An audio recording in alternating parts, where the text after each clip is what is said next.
First one is that Jacory Croskey-Merritt is still buried on the running back depth chart, which means I'm guessing we're going to see quite a bit from him this weekend, this Friday against the New England Patriots. Right now he's listed as the RB5 behind both Jeremy McNichols and Chris Rodriguez Jr.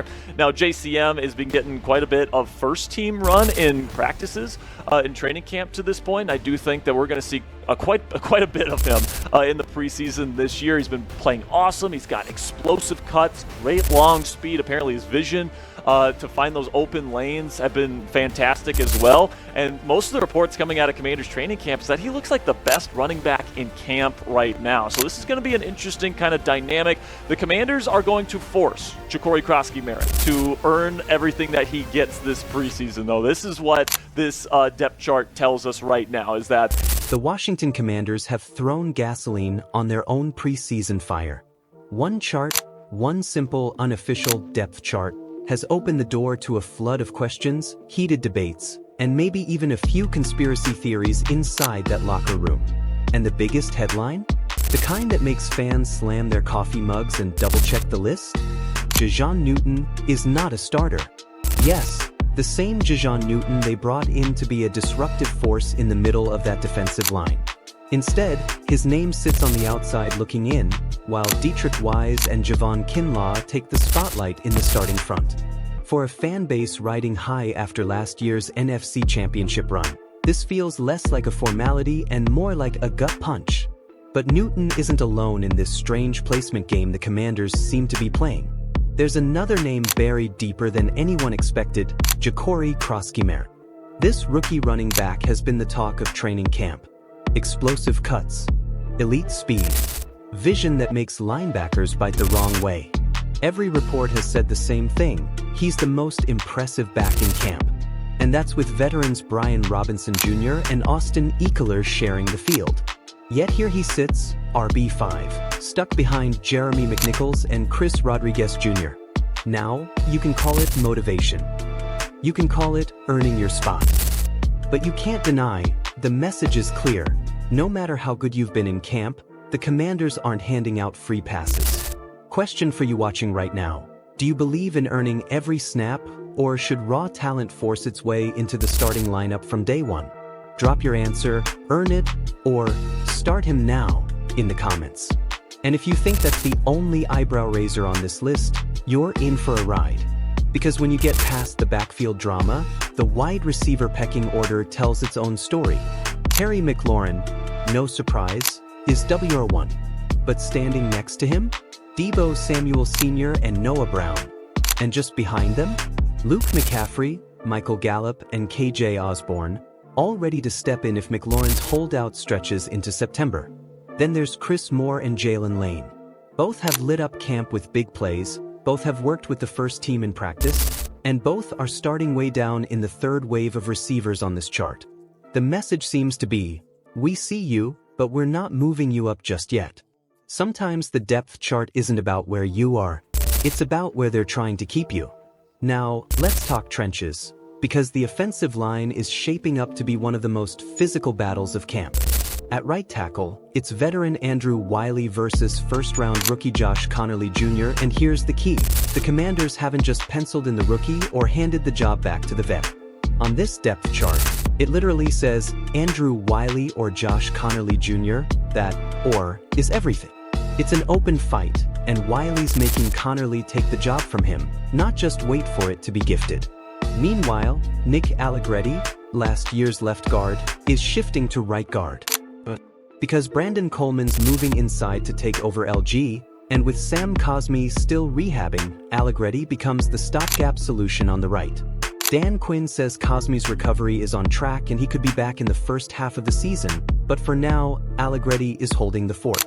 That's the thing with these unofficial charts. They're not just paper.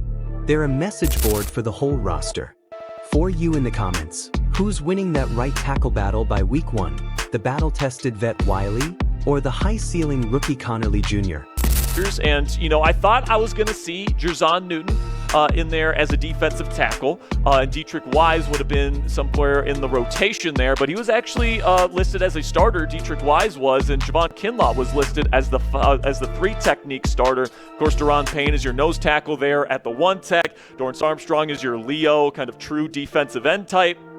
And then Von Miller is listed as the Sam linebacker on the outside linebacker position there to create that 5 down front. But then you get to the linebacking room here, and of course that's Bobby Wagner. And now we circle back to that front 7. Because if you thought Newton being left out was just a typo, think again. Dietrich Wise is slotted as the starter at defensive end. Javon Kinlaw takes the 3-tech spot. Darren Payne locks up nose tackle. And then you have Dorrance Armstrong on the edge, Von Miller as the Sam linebacker, with Bobby Wagner and Frankie Lavu manning the middle. Frankie Lavu, by the way, might be the most versatile weapon in this defense. He'll line up as a will linebacker next to Wagner, but in Dan Quinn's NASCAR pass rush package, expect him screaming off the edge with Von Miller on the other side. That's speed and violence off both ends, a nightmare for offensive tackles. But it's not just Newton's placement that's strange. Tyler Owens, who's been working with the first team at Bandit Safety All Camp, has been shoved down to third-string strong safety behind Jeremy Reeves. And look, Reeves is a great special teams guy, but Owens? Owens has the size, length, and athletic profile Dan Quinn dreams about in that hybrid safety role. So why bury him? Maybe it's gamesmanship. Maybe they don't want other teams scouting his role too early. Or maybe it's a message that camp hype means nothing without preseason tape to back it up. Sometimes the most dangerous player on your roster is the one nobody sees coming. Question to you: who's the most disrespected player on this Commanders depth chart? Jer'Zhan Newton, Jacory Croskey-Merritt, or Tyler Owens? And yes, I said disrespected. Now here's the thing with this depth chart. Some fans will shrug and say, relax, it's preseason. But if you've been following the NFL long enough, you know these unofficial lists are never random. They're psychological chess games. Coaches use them to send messages, test mental toughness, and sometimes to light a fire under players who might be reading their own headlines a little too early. And make no mistake, Jacory Croskey-Merritt is on notice. RB5? For a rookie that's been cutting up the field in camp, that's not just wait your turn. That's a challenge. The Commanders are basically telling him, show us under the lights. The fans have seen the reports, his acceleration through the second level, the way he sets up blocks, the patience that's rare for a 7th-rounder. In practice, he's made veterans look flat-footed. But now, it's Friday Night Football against the Patriots. Now, every snap is a resume entry. Training camp hype is just a rumor until it survives game speed. Meanwhile, over in the wide receiver room, the politics run deep. Terry McLaurin may be the face, but the presence of Deebo Samuel Sr. changes everything about this offense. It's not just about lining up wide, it's about motion, mismatches, and forcing defenses to declare their coverage before the snap. Noah Brown? He's the quiet soldier. Doesn't make flashy headlines, but coaches trust him to block, to be in the right spot, and to fight for the ugly yards after contact. Then you've got the McCaffrey-Gallup-Osborne tier, all dangerous, all with enough starting experience to jump in without the offense skipping a beat. And yet, Chris Moore and Jalen Lane are the wild cards. They've been making the kind of sideline grabs and over-the-top plays that get posted on the Commanders' social media feed. But they're still sitting in that third wave. Same reason as J-Seam, prove it in live action, against real contact, when the game plan isn't tailored for you. For you watching right now, which wideout outside the starting 3 is going to shock the league if given a real shot? Is it Moore? Lane? Or maybe Luke McCaffrey? Oh, the offensive line, the right tackle fight is the one to watch this August. Josh Connolly Jr. is raw but powerful, and he moves like a man 40 pounds lighter. Andrew Wiley's not giving up the spot without a war. And the Commanders love this kind of competition, iron sharpening iron until one guy emerges bloody but better for it. Nick Allegretti at right guard is a steadying presence, but you know the second Cosme is healthy, that shuffle is coming again. This line's identity in Week 1 might be completely different by Week 8, and in the NFL, that's either a sign of adaptability or instability. Some position battles end in camp, and some rage all season long. And now, back to that defensive front. You can almost hear the fans muttering, "Where's Newton?" Every preseason, there's at least one rookie fans expect to see dominating from day one. But the NFL is a meritocracy with a cruel twist. It doesn't care about your draft slot. Dietrich Wise is the kind of vet who quietly ruins young players' dreams in camp. He knows the leverage game. He knows how to bait a lineman into bad hand placement, and he's been in more preseason wars than Newton has practices. Javon Kinlaw? When healthy, he's a human battering ram. Dan Quinn clearly values experience up front in these early days. And don't forget, this isn't just a front seven. It's a five-down front with Von Miller standing like a predator on the edge, and Frankie Louvu ready to turn into an edge rusher at the first hint of a 3rd and long. That's pressure from everywhere, and it's the kind of setup where rookies either find their lane or get steamrolled. Tyler Owens' situation? That's the real mystery. Here's a guy taking first-team reps in camp at a specialized bandit safety role, a spot built for hybrids who can crash the box, drop deep, and play with that roaming instinct.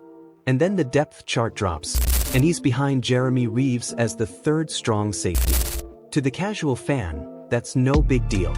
To the players? That's a statement, and maybe a bit of camouflage.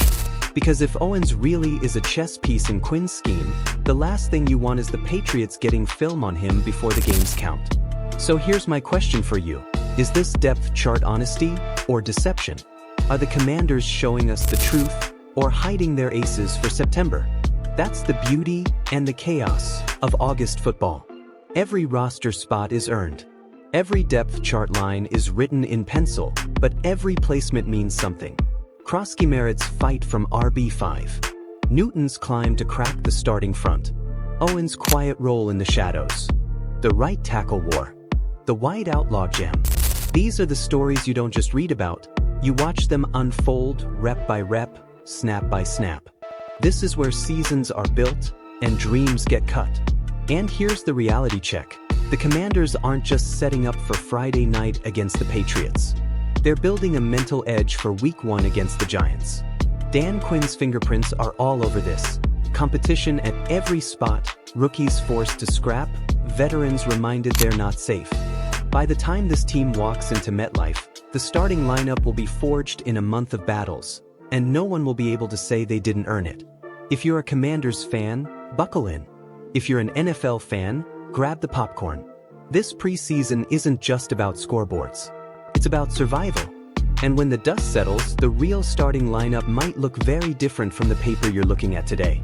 So tell me in the comments, which one of these buried players will rise the fastest? And which safe starter should be looking over their shoulder? This has been your deep dive into the Commanders' depth chart controversy, right here on Gridiron Insights. If you live for NFL drama, training camp battles, and the stories behind the stat lines, hit that like button, subscribe, and turn on notifications so you never miss a moment. Because the season's just starting, and the real fireworks are yet to come.